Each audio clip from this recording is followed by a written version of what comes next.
এমন না, কি করছিস? এই যে সন্ধ্যাবেলা হ্যাঁ মানে বাজার থেকে একটু চাউমিন আনিয়েছিলাম, হ্যাঁ। তো সেইটাই তোমার জন্য বাড়ছি। আমার জন্য পাচ্ছিস? বাবা দেখি নিয়ে আয়।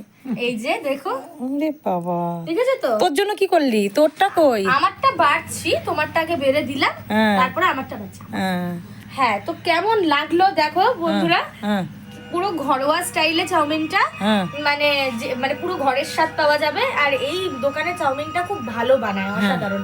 তাই মাঝে মাঝে আমাদের এনে একটু খাওয়া দাওয়া হয়। তো আজকেই সেরকম এই চাউমিনটা এনেছি, তো মাকে দিচ্ছি। আর তো ইসে? মা টেস্ট করে বলুক কেমন হয়েছে। দাদু? দেখাচ্ছি, দাদুকে দিয়ে এসছি। তো তুমি টেস্ট করে বলো কেমন হয়েছে। আমার জন্য প্রথমে দিলি, দেখি। খুব ভালো করেছে রে, নতুন দোকান তো। হ্যাঁ, ভালো করেছে। আর একদম ঘরোয়া স্টাইলে বানায়, মানে সবজি টবজি দিয়ে, কম সস টস দিয়ে একেবারে সুন্দর বানায়, যেরকম ঘরে বানায়। তো ভীষণ টেস্টি হয় খেতে। তা ঠিক আছে বন্ধুরা, আমাদের ভিডিও আপনাদের কেমন লাগে সেটা অবশ্যই জানাতে ভুলবেন না। আজ এইটুকুই, টাটা।